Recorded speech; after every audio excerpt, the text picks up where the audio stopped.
நம்ம படத்தோட ஹீரோயின் ஒரு கம்பெனில ஒர்க் பண்ணிட்டு இருக்காங்க. அவங்களுக்கு புரமோஷன் கிடைக்க வேண்டிய டயத்துல, அவங்களோட புரமோஷன் இன்னொருத்தருக்கு கிடைச்சிருது. ஸோ, அதுல கடுப்புல இருக்கும்போது தான், அவங்க கிட்ட ஒரு ப்ராஜெக்ட் வருது. அந்த ப்ராஜெக்ட்டுக்காக பக்கத்து நாட்டுக்கு ஏரோப்ளேன்ல தான் போகணும். ஸோ, அப்படி போகும்போது அவங்க சிஇஓ அண்ட் அவங்க டீம் எல்லாருமே போயிட்டு இருக்காங்க. அந்த கடலுக்கு நடுவுல அந்த பிளேன் போகும்போது கிராஷ் ஆகி கடல்ல விழுந்துருது.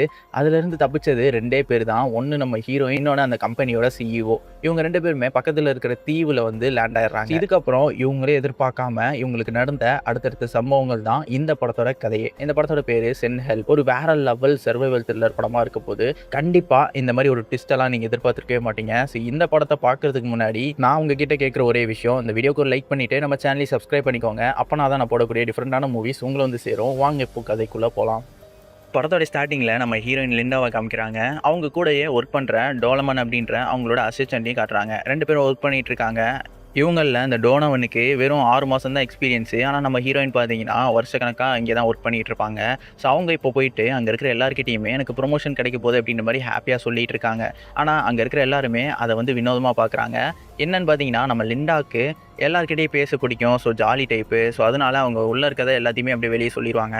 அண்ட் அவங்க வீட்டில் கூட ஒரு கிளி வளர்க்குறாங்க. இவங்க எப்பயுமே காட்டுக்குள்ளே நடுவில் மாட்டிக்கிட்டா என்ன பண்ணுறது அப்படின்ற மாதிரி சர்வைவலுக்கான விஷயங்கள்லாம் பார்த்துட்டு இருப்பாங்க. இப்போ கூட சர்வைவர்னு சொல்லிட்டு ஒரு சீரீஸ் பார்த்துட்டு இருக்காங்க. அப்படியே கட் பண்ணால் இவங்க கம்பெனியில் புதுசாக ஒரு சிஇஓ ஜாயின் பண்ணியிருக்காரு. இவரோட பேர் பேட்லி. அவரை காமிக்கிறாங்க. அதை பார்த்து நம்ம ஹீரோயினும் அவர்கிட்டையும் போயிட்டு நல்லா பெருசாக பேச ஆரம்பிக்கிறாங்க. அப்போ அவங்களோட வாயில் ஒரு பிரெட்டு பீஸ் மட்டும் ஒட்டியிருக்கும். அதை பார்த்துட்டு அவருக்கு சரியாக கோவமாயிடுது. என்னடா இது இப்படி இருக்காங்க அப்படின்ற மாதிரி யோசிச்சுட்டு அவனுமே உள்ளே போயிடும். அதான் நம்ம சிஇஓ.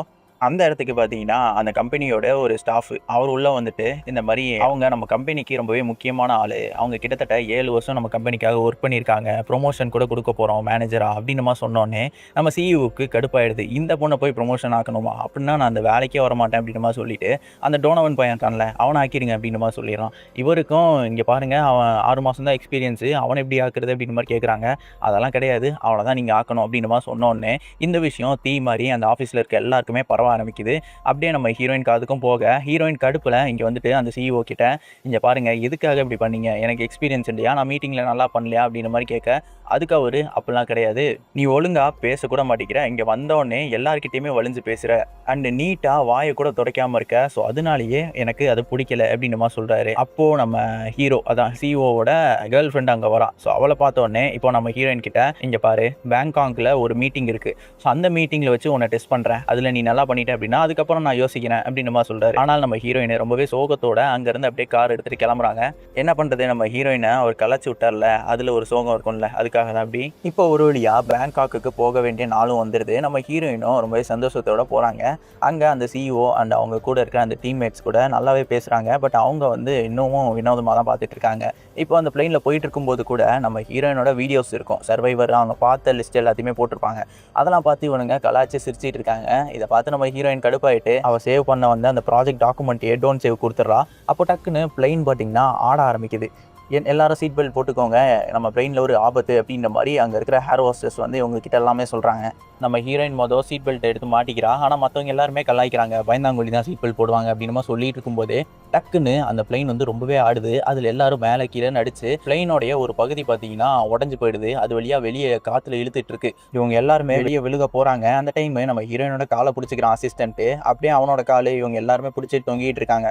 நம்ம ஹீரோயினும் காலை விடுங்கடா விடுங்கடான்னு சொல்லி கத்துறா. ஆனால் அவனுங்க விடவே மாட்டாங்க. அப்புறம் அந்த அசிஸ்டண்ட்டோட கையவே கத்தி எடுத்து குத்திடுறா. அவனும் விட்டுடுறான். இப்போ எல்லாருமே கீழே விழுந்துடுறாங்க. ஸோ இப்போ பார்த்தீங்கன்னா அந்த பிளெயின் கரெக்டாக கடலில் போய் விழுந்துருது. ஸோ இப்போது தண்ணி எல்லாமே ஸ்லோவாக உள்ளே வர ஆரம்பிக்குது. நம்ம ஹீரோயினும் சீட் பெல்ட்டை கழட்டிட்டு இப்போ எப்படியாவது வெளியே தப்பிக்கணும்னு சொல்லி ட்ரை பண்ணுறா. வெளியும் வந்துடுறாங்க. அங்கே அந்த ஒருத்தனோட பாடி வேறு இருக்கும். அதை பார்த்து பயந்துட்டு அப்படியே தண்ணிக்கு மேலே வந்துடுறாங்க. ஸோ இப்போ அடுத்த நாள் ஆகுது. காலையில் பார்த்தா ஒரு தீவோட கரையில் அவங்க முழிச்சு பார்க்குறாங்க. என்னன்னு பார்த்தா அது ஒரு பெரிய தீவு. என்ன தீவுனே தெரியல. அந்த இடத்துல வந்து லேண்ட் ஆயிருக்காங்க. இப்போ தூரத்தில் ஏதோ ஒன்று தெரியும். என்னன்னு பார்த்தா இவங்க கூட வந்தவங்களோட பாடி தான் இங்கே வந்து கரையில் கிடக்கு. சரி ஓகே, நம்ம ஹீரோயினுக்கு தான் நிறைய சர்வைவல் திங்ஸ்லாம் தெரியும்ல, அதை வச்சுட்டு ஒரு டென்ட் மாதிரிலாம் பண்ணி தண்ணியை சேமிக்கிறதுக்காக ஒரு குழி மாதிரிலாம் பண்ணி வச்சுட்டு இருக்காங்க. அண்ட் இவங்க மட்டும் உயிரோட கிடையாது. அந்த இடத்துல ஹீரோ அதான் நம்ம சிஇஓ அவனுமே உயிரோட தான் இருக்கான். அவருக்கு இவங்க தண்ணி எடுத்துகிட்டு போய் கொடுக்குறாங்க. அவருக்கு பிடிக்கல. பட் என்ன பண்ணுறது, அவருக்கு அடிபட்டிருக்கு, அவரால் எந்திரிக்க முடியாதுன்றதுனால தண்ணியை வாங்கி குடிக்கிறாங்க. இப்போ நம்ம ஹீரோயின் தீயெல்லாம் நெருப்பெல்லாம் பற்ற வச்சுட்டு இருக்காங்க. அப்படியே மீனை சமைச்சு சாப்பிட்றாங்க. அந்த மீனை இவங்களுக்கு கொடுக்கலான்னு போகும்போது எனக்கு ரா ஃபிஷ்லாம் ஒத்துக்காது அப்படின்னு சொல்கிறாரு. ஆனாலுமே இவங்க வாயில் திணிச்சு விட்டுறாங்க. அப்போ அவரு பார்த்தீங்கன்னா, "இங்க பாரு, நீ எதுக்காக இதெல்லாம் பண்ணிட்டு இருக்க? நம்ம இங்கேருந்து தப்பிக்கணும். அதுக்கான வழிய மட்டும் பாரு. இங்கேருந்து சமைச்சு சாப்பிடுறது, இங்கே தங்கவா போறோம்?" அப்படின்ற மாரி கேட்குறாரு. அதுக்கு நம்ம ஹீரோயினும், "அப்பலாம் கிடையாது. உங்களுக்கு ரொம்பவே அடிபட்டுருக்கு. இதுலலாம் நம்ம தப்பிச்சு போக வாய்ப்பே கிடையாது. ஸோ இங்க சர்வை பண்றது தான் ஃபர்ஸ்ட்டு முக்கியம்." அப்படின்ற மாரி சொல்லி திட்டிட்டு அங்கேருந்து கோவத்தோட கிளம்பிடுறாங்க. அன்னைக்கு நைட்டு ஃபுல்லா நம்ம ஹீரோ பார்த்தீங்கன்னா, தனியா தான் இருக்காரு. அவருக்கு ரொம்பவே தண்ணி தாகம் அடிக்கும். ஸோ கடைசியில காலையில நம்ம ஹீரோயின் கிட்ட சரணடைஞ்சிடுறாங்க. "என்னால முடியல. நீயே ஹெல்ப் பண்ணு." அப்படின்ற மாரி சொல்லிடுறாங்க. ஹீரோயினும் தண்ணிய குடுத்து ஹெல்ப் பண்றா. இப்போ ஒரு குச்சி எடுத்துட்டு வந்து அதோட மொனைய வந்து ஷார்ப் பண்ணிட்டு இருக்காங்க. "இது எதுக்காக பண்ற?" அப்படின்ற மாரி ஹீரோ கேட்குறாரு. அப்போ நம்ம ஹீரோயின், "உள்ள ஒரு காட்டு பன்னி சுத்திட்டு இருக்கு. அத நான் வேட்டையாட போறேன்." அப்படின்ற மாரி சொன்னோனே ஹீரோ வந்து சிரிக்க ஆரம்பிச்சிடுறான். அத பார்த்த ஹீரோயின், "நான் வேட்டையாடிட்டு வந்து காட்டுறேன்." அப்படின்னு சொல்லி காட்டுக்குள்ள போறாங்க. அங்க அவங்க சொன்ன மாரியே ஒரு காட்டு பன்னி இருக்கு. அது இவங்கள தொரத்திக்கிட்டு வருது. ஸோ இவங்களும் அந்த குச்சிய வச்சு குத்த பார்க்குறாங்க. பட் முடியல. அப்போ ஒரு மரத்தோட கிளையில போய் அது மாட்டிக்குது. இதுதான் சாக்குன்ட்டு நம்ம ஹீரோயின் அவங்களோட துணிய மட்டும் கீழ போட்டு மரத்துக்கு மேல போயிடுறாங்க. அந்த பன்னியும் இவங்க துணிய பார்த்துட்டு இவங்க தான் அங்க இருக்காங்கன்னு சொல்லி இவங்க மேல இருந்து அந்த பன்னி மேலயே குத்திடுறாங்க. அண்ட் அடுத்த செகண்டே அந்த பன்னி மறுபடியும் இவங்கள தொரத்திட்டு வருது. அப்பவும் இன்னொரு குச்சிய வச்சு அவங்க குத்தி அந்த இடத்துலயே அந்த காட்டு பன்னிய சாகடிச்சிடுறாங்க. அன்னைக்கு நைட்டு அந்த காட்டு பன்னிய சமைச்சு சாப்பிட இப்போ அப்படியே அடுத்த நாளும் ஆகுது. அப்போ நம்ம ஹீரோயின் தனியா போயிட்டு இருக்கும்போது, அங்க ஒரு அருவி மாரி ஒரு இடத்த பார்க்குறாங்க. சரி குளிக்கலாம்னு நெனைக்கும்போது, அந்த இடத்துல பார்த்தீங்கன்னா, ஒரு போட் வருது. ஸோ காப்பாத்தலாமா அப்படின்ற மாரி கேட்குறாங்க. ஆனா அதுக்கப்புறம், "இங்க இருக்கதே நல்லா தானே இருக்கு. இங்கேயே நம்ம இருப்போம்." அப்படின்னு சொல்லி மனசு மாறி, மறுபடியும் நம்ம ஹீரோ கிட்ட இங்க போயிடுறாங்க. அவர்கிட்ட எந்த ஒரு விஷயத்தையுமே சொல்லல. இப்போ நம்ம ஹீரோ பார்த்தீங்கன்னா, "நம்ம என்ன ஒரு போட் செஞ்சா என்ன? அது மூலியமா நம்ம தப்பிச்சு போலாம்ல." அப்படின்ற மாரி கேட்குறாரு. ஆனா அதுக்கு நம்ம ஹீரோயின், "போட்டெல்லாம் செய்ய முடியாது. அது மூலியமா எவ்வளோ தூரம் போக முடியும்?" அப்படின்ற மாரி நெகட்டிவாவே பேசுறாங்க. சரி நானே என்னோட கேம்ப செஞ்சுக்கிறேன் அப்படின்னு சொல்லிட்டு, அவருமே பக்கத்துல போயிட்டு அவரோட டென்ட் அவராவே கிரியேட் பண்ண ஆரம்பிக்கிறாரு. ஆனா அவரால ஒழுங்கா பண்ணவே முடியல. நம்ம ஹீரோயினுக்கு சர்வைவல்லாம் தெரியும் அப்படின்றதுனால, அவங்க ஜாலியா அவங்க பாட்டுக்கு சமைச்சு சாப்பிட்டுட்டு, அந்த இடத்த நல்லாவே பீஸ்ஃபுல்லா பண்ணிட்டு இருக்காங்க. இத பார்த்து நம்ம ஹீரோவும், சரி ஓகே அப்படின்னு சொல்லிட்டு ஹீரோயின் கிட்டயே போய் ஹெல்ப் கேட்குறாங்க. ஹீரோயின் ஒத்துக்கல. அதுக்கப்புறம் சரி ஓகே அப்படின்னு சொல்லி மனசு மாறி, நம்ம 2 பேரும் சேர்ந்தே இருப்போம்னு சொல்லி சாப்பாடையும் குடுக்குறாங்க. இவங்களும் சாப்பிட்டுட்டு, இப்போ அப்படியே பக்கத்துல ஒரு தீவ பார்த்தேன் அப்படின்னு சொல்லி ஹீரோயின் வந்து கூட்டு போயிட்டு இருக்கா. அந்த தீவுக்கும் போயிட்டு அதுல ஒரு மலை இருக்கும். ஸோ மலை மேல நடந்துட்டு இருக்காங்க. அங்க இருந்து எக்ஸ்ன்னு சொல்லி ஒரு சிம்பிள் மாரி ஒரு இடத்துல இருக்கும். ஸோ அந்த இடத்துக்கு போனோம் அப்படின்னா, நம்மளால தப்பிக்கிறதுக்கு வாய்ப்பு இருக்கு அப்படின்ற மாரி சொல்லிட்டு, நம்ம ஹீரோயின் போயிட்டே இருக்கும்போது டக்குன்னு ஸ்லிப் ஆகி அந்த மலையிலேருந்து கீழ விழ போறாங்க. ஸோ அப்போ நம்ம ஹீரோ கைய புடிச்சு எப்படியோ தூக்கி விட்டுர்றாரு. இப்போ அதுல இருந்தே அவங்க 2 பேரும் ஒண்ணாவே எல்லா விஷயத்தையுமே பண்ண ஆரம்பிக்கிறாங்க. அப்போ அவங்க பக்கத்துல உட்கார்ந்து இருக்கும்போது, இந்த மாரி அவங்களோட பாஸ்ட் லைஃப்ப பத்தி பேசிட்டு இருக்காங்க. நம்ம ஹீரோ பார்த்தீங்கன்னா, "எதுக்காக நீ இப்படி வளவளன்னு பேசுற?" அப்படின்ற மாரி கேட்டதுக்கு நம்ம ஹீரோயின், "என்னோட அப்பா வந்து அப்படி அப்பா வந்து ஒழுங்காவே நடந்துக்க மாட்டாரு. பட் எனக்கு வந்து ரொம்பவே பேசணும்னு ஆசை. அப்படின்றதுனால தான் நான் எல்லார்கிட்டயுமே இப்படி பேசி ஆக்ட் பண்ணிட்டு இருக்கேன். எனக்குள்ள இருக்க சோகத்த மறைக்கிறதுக்காக தான் இப்படி பண்றேன்." அப்படின்ற மாரி சொல்றா. அது மட்டும் இல்லாம டெய்லி காலையில நான் எந்திரிக்கும்போது, இந்த மாரி ஒரு சிச்சுவேஷன் வந்துராதா? சர்வைவல் மாரி நம்ம தனியா இருக்கிறதுக்கு அப்படின்னு ஆசைப்பட்டுருக்கேன் அப்படின்ற மாரி சொல்றா. நம்ம ஹீரோவும் அவரோட அப்பாவும் பார்த்தீங்கன்னா, பிசினஸ் விஷயமா என்கிட்ட பேசணும்னு நான் நெறைய ஆசைப்பட்டுருக்கேன். பட் அவர் வந்து அதிகமா என்கிட்ட பேசினதே இல்ல அப்படின்ற மாரி சொல்லிட்டு இருக்காங்க. இப்படியே மாத்தி மாத்தி பேசிட்டு இருக்க டைமும் போகுது.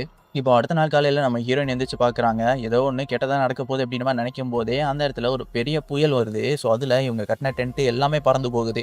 இவங்க 2 பேருமே அங்க மேல ஒரு குகை இருக்கும். ஸோ அத கண்டுபிடிச்சு அதுக்குள்ள போய் ஒளிஞ்சுக்கிறாங்க. அன்னைக்கு நைட்டு இவங்க ஒண்ணா தான் இருக்காங்க. இப்போ மறுபடியும் அடுத்த நாள் காலையில ஆகுது. அடுத்த நாள் காலையில இவங்க 2 பேரும் சேர்ந்து மறுபடியும் ஒரு டென்ட்ட வந்து கட்டுறாங்க. அதுக்கப்புறமா நம்ம ஹீரோ காட்டுக்குள்ள இருந்து ஒரு ஃப்ரூட் எடுத்துட்டு வந்திருப்பாரு. அந்த ஃப்ரூட்ட ஹீரோயின் கிட்ட குடுத்து, "இத நீ சாப்பிடு. நல்லா இருக்கு." அப்படின்ற மாரி சொல்ல, ஹீரோயினும் அத சாப்பிடுறா. சாப்பிட்ட உடனே மயக்கம் போட்டு விழுந்துடுறா. இப்போ நம்ம ஹீரோ என்ன பண்றாரு, இங்க தான் ஒரு ட்விஸ்ட்டு. நம்ம ஹீரோ இவருக்கு தெரியாமலேயே ஒரு போட்ட வந்து கட்டியிருப்பாரு. ஸோ அந்த போட்ட காட்டுக்குள்ள இருந்து எடுத்துட்டு வந்து, அவர் சொன்ன மாரி ஆல்ரெடி சொன்ன மாதிரியே கடல்ல அது துடுப்ப போட்டு போயிட்டு இருக்காரு. தப்பிச்சு போயிடலாம் அப்படின்ற மாரி பார்க்குறாரு.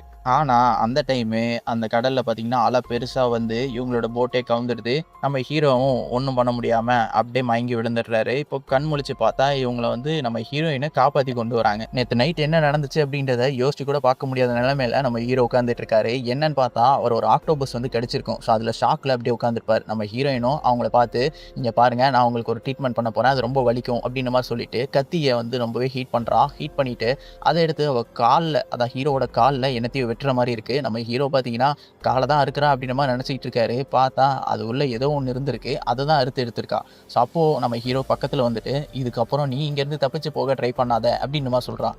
இப்போ அப்படியே கொஞ்ச நேரம் கழிச்சு நம்ம ஹீரோயின் மட்டும் கடல்ல நின்னுட்டு இருக்கும்போது, அங்க ஒரு போட் வருது. யாருன்னு பார்த்தா நம்ம ஹீரோவோட கேர்ள் ஃப்ரெண்டும் அண்ட் அவ கூட இன்னொருத்தவளும் வந்திருக்கா. ஸோ இவங்க 2 பேரையும் பார்த்தோனே நம்ம ஹீரோயினுக்கு கடுப்பாயிடுது.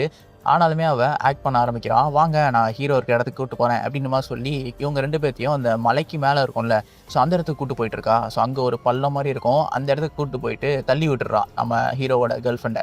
அப்போ அவ வந்து அப்படியே அந்த கைய புடிச்சிட்டு தொங்கிட்டு இருக்கும்போதே, அவ கூட வந்தவ அவள காப்பாத்துறதுக்காக கைய குடுத்துட்டு இருக்கா. இப்படி இங்க நடந்துட்டு இருக்கும்போது நம்ம ஹீரோயின் மட்டும் கீழ வந்துர்றா. வந்துட்டு ரொம்பவே சோகத்துல படுத்திருக்க மாரி இருக்கு. நம்ம ஹீரோ இவ்ளோ நாள் இவ நல்லா பேசிட்டு இருந்தாளே, இப்போ சோகமா இருக்காளேன்னு சொல்லி சந்தேகப்பட ஆரம்பிக்கிறாரு. இப்போ நம்ம ஹீரோயினுக்கு பார்த்தீங்கன்னா, அந்த கேர்ள் ஃப்ரெண்ட் இருக்கால்ல, அவ அப்படியே தண்ணீலேருந்து நடந்து வர மாரி தெரியுது. இவ அப்படியே நெருப்ப கையில வச்சுட்டு போயிடு, போயிடு அப்படின்ற மாரி கத்திட்டு இருக்கா. அப்படியே பின்னாடி இருந்து ஏதோ ஒரு உருவம் இவள வந்து அப்படியே தாக்குது. அது எல்லாமே இல்யூஷன் போல. இப்போ நம்ம ஹீரோ இதே நேரத்தில ஒரு பன்னி காட்டு பன்னி இருக்கும்ல, அத வந்து வேட்டையாட ட்ரை பண்றாரு. அந்த இடத்துல அவரோட கேர்ள் ஃப்ரெண்டோட பாடி இருக்கு. ஸோ அத பார்த்தோனே இவருக்கு அவ்வளோதான் ஷாக் ஆயிடுது. அப்புறம் நம்ம ஹீரோயின் கிட்ட வந்துட்டு, "நீ தானே இத பண்ண? அவள கொன்னது நீ தானே?" அப்படின்ற மாரி ரொம்பவே திட்ட ஆரம்பிக்கிறாரு. அதுக்கு அவங்க, "நான் ஒண்ணும் அவங்கள கொலை பண்ணல. அவங்களோட பாடி இங்க வந்தது தான் நானும் பார்த்தேன். எனக்கும் வேற எதுவும் தெரியாது" அப்படின்னு சொல்ல, அப்போ அவங்க கத்தி எடுக்கலான்னு போகும்போது, நம்ம ஹீரோ கையில தான் கத்தி இருக்கு. அவர் தானே வேட்டையாட போறாரு. ஸோ இத கத்திய வச்சு ஹீரோயின கொல்லலான்னு சொல்லி ஓடி வராரு. ஹீரோயினும் அங்கருந்து அப்படியே காட்டுக்குள்ள ஓடிடுறாங்க. இப்போ நம்ம ஹீரோயினோட ஷூவ மட்டும் பார்க்குறாரு நம்ம ஹீரோ. அத பார்த்த அடுத்த செகண்டே நம்ம ஹீரோவோட கழுத்த போட்டு நாக் பண்ண ஆரம்பிச்சுர்றா. கழுத்த வந்து இறுக்க ஆரம்பிச்சுர்றா ஹீரோயினு. 2 பேருமே பயங்கரமா அடிச்சுக்க ஆரம்பிக்கிறாங்க. நம்ம ஹீரோயினு ஹீரோவோட கழுத்தோட சதைய கடிச்சு துப்புறா. மோதிர விரலையுமே கடிச்சு வாயிலேயே முழுங்கிட்டான். நம்ம ஹீரோ பக்கத்துல இருக்க கல் எடுத்து அவரோட கண்ண புடிச்சு நோண்ட, அண்ட் கீழயே கத்தி இருக்கும். ஸோ அத எடுத்து நம்ம ஹீரோயினோட வயித்துல குத்திட்டு, அவருமே அங்க இருந்து அந்த எக்ஸ் சிம்பல் இருக்கும்ல, அந்த இடத்துக்கிட்ட போறாரு. போய் பார்த்தா அங்க இன்னொரு ஒரு இடம் மாரி இருக்கு. ஸோ அங்க யாரோ ரெஸ்டாரண்ட் ஓப்பன் பண்ணி வச்ச மாரி இருக்கு. அதுக்குள்ள போறாரு. அங்க சாப்பிடுறதுக்கு சாப்பாடு, தண்ணி எல்லா வசதியுமே இருக்கு. அவருமே எல்லாமே சாப்பிட்டுட்டு அங்க பார்த்துட்டு இருக்கும்போது தான், இங்கிருந்து தான் நம்ம ஹீரோயின் கத்தி எடுத்துட்டு வந்திருக்கணும் அப்படின்னு மாரி சொல்லிட்டு சிசிடிவி கேமரா உடைச்சு விட்டுறாரு. நம்ம ஹீரோயினுக்கு தெரியக்கூடாதுல்ல. ஆனா இதே சமயம் நம்ம ஹீரோயின் பார்த்தீங்கன்னா, இங்க ஒரு இடம் இருக்குன்னு அவங்களுக்கு நல்லாவே தெரியும். பேங்காக்ல இந்த ஒரு இடத்துக்கு வர்றதுக்காக தான் இப்படி இவ வந்து செட்டப் பண்ணி இவங்க எல்லாரையுமே பிளைன்ல கூட்டு வந்திருப்பா. இப்போ இங்க கிராஷ் ஆச்சுல. ஸோ அதுக்கப்புறம் இங்கேயே தங்கிடலாம் அப்படின்ற மாரி தான் முடிவு எடுத்திருப்பா. ஸோ இப்போ கன் எடுத்துட்டு நம்ம ஹீரோ கிட்ட வந்து மிரட்ட ஆரம்பிக்கிறா. ஹீரோவும் என்ன நீ கொன்னுறாத அப்படின்ற மாரி கெஞ்சிட்டு இருக்காரு. அப்போ நம்ம ஹீரோக்கு பின்னாடி அந்த ஒரு மான் கொம்பு இருக்கும்ல. ஸோ அந்த கொம்பு மட்டும் இல்லாம அதோட ஃபேஸ் மட்டும் இருக்கு. அப்போ அவங்க கண்டுபிடிச்சிடுறாங்க, இவனோட கையில தான் அந்த கொம்பு இருக்கு, நம்மள குத்த போறான்னு சொல்லிட்டு. அப்போ இவங்க டக்குன்னு தப்பிக்கலான்னு போகும்போது நம்ம ஹீரோ அந்த கொம்பு எடுத்து நம்ம ஹீரோயின குத்த வரான். அப்போ கன்னு வந்து கீழ விழுந்துருது. அந்த கன் எடுத்து நம்ம ஹீரோயின சுடலான்னு போறாரு பாருங்க. கன்னுல புல்லட் கிடையாது. இதாண்டா ட்விஸ்ட் அப்படின்ற மாரி இருக்கும் அந்த சீனு. அப்போ நம்ம ஹீரோயின் டக்குன்னு ஒரு கம்பி எடுத்து ஹீரோவ அந்த இடத்துலயே போட்டு தள்ளிடுறாங்க, சாகடிச்சிடுறாங்க. அப்படியே கொஞ்ச நாள் ஆகுது. அங்க வந்த பிரஸ் பீப்பிள் எல்லாருமே நம்ம ஹீரோயின் கிட்ட, "எப்படி நீங்க சர்வை பண்ணீங்க?" அப்படின்ற மாரி கேட்கறாங்க. அதுக்கு நம்ம ஹீரோயின், "நான் என்னோட உயிர மட்டும் பாதுகாத்துக்கணும்னு நெனச்சேன். அதனால தான் நான் தப்பிச்சேன்" அப்படின்ற மாரி சொல்றாங்க. ஸோ அந்த இடத்துல இந்த படமும் முடியுது. இந்த படம் எப்படி இருந்துச்சு அப்படின்ற உங்களுடைய கருத்துக்கள கமெண்ட்ல சொல்லுங்க. அடுத்து ஒரு இன்ட்ரஸ்டிங்கான படத்துல வந்து நான் உங்கள மீட் பண்றேன். Until then signing off.